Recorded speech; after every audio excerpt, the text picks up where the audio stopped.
وَإِذْ قَالَ لُقْمَانُ لِابْنِهِ وَهُوَ يَعِظُهُ يَا بُنَيَّ لَا تُشْرِكْ بِاللَّهِ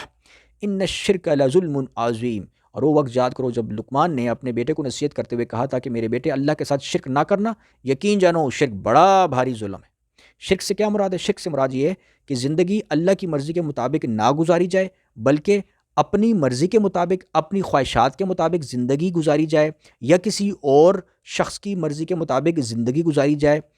تو وہ شرک ہے، ٹھیک ہے نا۔ تو کیونکہ توحید یہ ہے کہ زندگی اللہ کی مرضی، اللہ کے احکامات کے مطابق گزاری جائے، یہ توحید ہے، یہ اللہ کی عبادت ہے۔ اور شرک یہ ہے کہ انسان اللہ کی بات نہ مانے، اپنی مرضی کرے یا کسی اور بندے کی مرضی کرے، یہ شرک ہے۔ وَإِن جَاهَدَاكَ عَلَىٰ أَن تُشْرِكَ بِي مَا لَيْسَ لَكَ بِهِ عِلْمٌ فَلَا تُطِعْهُمَا وَصَاحِبْهُمَا فِي الدُّنْيَا مَعْرُوفًا وَاتَّبِعْ سَبِيلَ مَنْ أَنَابَ إِلَيَّ ثُمَّ إِلَيَّ مَرْجِعُكُمْ فَأُنَبِّئُكُمْ بِمَا كُنْتُمْ تَعْمَلُونَ۔ اور اگر وہ تم پر، یعنی والدین اگر تم پر یہ زور ڈالیں کہ تم میرے ساتھ کسی کو شریک قرار دو، یعنی کسی اللہ کے ساتھ کسی اور کو شریک قرار دو جس کی تمہارے پاس کوئی دلیل نہیں، تو ان کی بات مت مانو،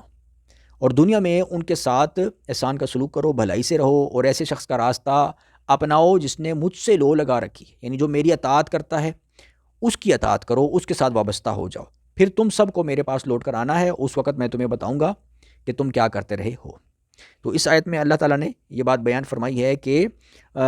والدین کی تو بات ان کا شکر تو کرنا ہے، ظاہر ہے ان کا خیال رکھنا ہے، احسان کا سلوک کرنا ہے، لیکن اگر وہ شرک کرنے کا کہیں تو ان کی بات نہیں ماننی۔ شرک کیا ہے؟ جیسے کہ میں بتایا کہ اگر وہ کہیں کہ مثلا نماز نہ پڑھو، والدین کی نماز نہ پڑھو، تو آپ نے بات نہیں مانی، کیوں؟ کیونکہ والدین نماز پڑھنے کا حکم اللہ نے دیا ہے، نماز اللہ کے لیے پڑھنی ہے، تو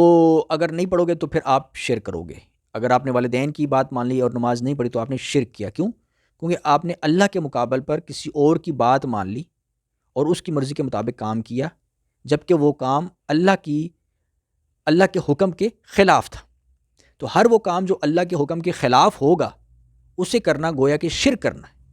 جیسے لوگ کہتے ہیں نا کہ میری زندگی میری مرضی، میرا جسم میری مرضی، میں اس دنیا میں آیا ہوں میری مرضی، میں جیسی مرضی زندگی گزاروں، تو یہ شرک ہوتا ہے،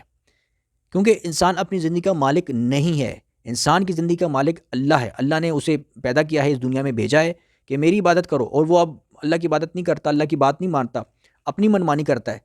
تو وہ شرک ہوتا ہے۔ قرآن شریف میں لکھا بھی ہوا ہے کہ کیا تم نے ایسے شخص کو دیکھا ہے کہ جو اپنے خواہشات کو، جس نے اپنا جو ہے وہ معبود بنا رکھا ہے اللہ کے سوا، تو اپنی خواہشات پر چلنا، یہ گویا اپنی خواہشات کو معبود بنانا ہے، الہ بنانا ہے، خدا بنانا ہے، اور یہ شرک ہے۔ تو اگر والدین بھی کوئی غلط کام کا کہتے ہیں جو اسلام کے خلاف کام ہے اور وہ بندہ کرتا ہے تو وہ پھر شرک ہے، اس میں اطاعت والدین کی نہیں کرنی۔ والدین کہتے ہیں بد اخلاقی کرو، بدتمیزی کرو، لوگوں کے ساتھ چوری کرو، ڈاکہ ڈالو، برے کام کرو، آپ نے والدین کی کوئی بات نہیں ماننی، آپ نے والدین کی صرف وہی بات ماننی ہے جو کہ اسلام کے دائرے کے اندر ہے، جو اسلام کے مطابق ہے، ٹھیک ہے، آپ نے صرف وہی بات ماننی ہے اور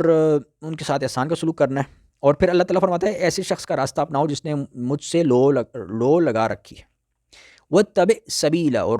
من اناب الیہ، کہ جس نے میری طرف رجوع کر رکھا ہے اس کے راستے پر چلو۔ یعنی والدین میں سے ماں باپ ہیں آپ کے، ٹھیک ہے، والدین ہیں، ماں ہے، باپ ہے، اس میں سے جو اللہ والا ہے زیادہ، ویسے تو والدین والدہ کے ساتھ فرمایا کہ والدہ کے ساتھ آپ نے زیادہ، یعنی کہ کس کا حق مجھ پر زیادہ ہے، کسی نے پوچھا، نبی کریم صلی اللہ علیہ وسلم فرمایا کہ والدہ کا، پھر اس کے بعد پھر والدہ کا، پھر اس کے بعد پھر والدہ، تو مطلب یہ کہ والدہ کا حق زیادہ ہوتا ہے، اس کے بعد پھر باپ کا حق ہوتا ہے، اور لیکن ظاہر اطاعت والدین دونوں کی برابر کی جاتی ہے۔ تو یہاں پر فرمایا کہ اس کے راستے کی اتباع کرو جس نے میری طرف رجوع کر رکھا ہے، یعنی والدین میں جو مثال کے طور پر اگر والدہ اللہ والی ہے، نیک ہے، متقی ہے، اور باپ جو ہے وہ نیک نہیں ہے، بے نمازی ہے، بد عمل ہے، تو پھر اس صورت میں آپ نے والدہ کی اطاعت کرنی ہے، کیونکہ وہ آپ کو اسلامی طریقے سے آپ کو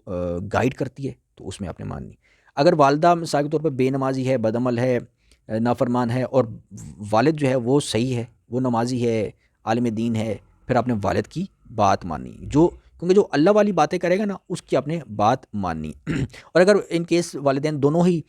گمراہ ہیں، بد عمل ہیں، بے نمازی ہیں، تو پھر ظاہر ہے آپ نے دونوں میں سے کسی کی بھی بات دنیاوی معاملے میں تو ماننی ہے، ظاہر ہے ان کی خدمت کرنی ہے، ان کو کھلانے پلانے کا معاملہ ہے، ان پر پیسے خرچ کرنے کا معاملہ ہے، وہ تو آپ نے کرنا ہے چاہے والدین آپ کے کافر ہی کیوں نہ ہو۔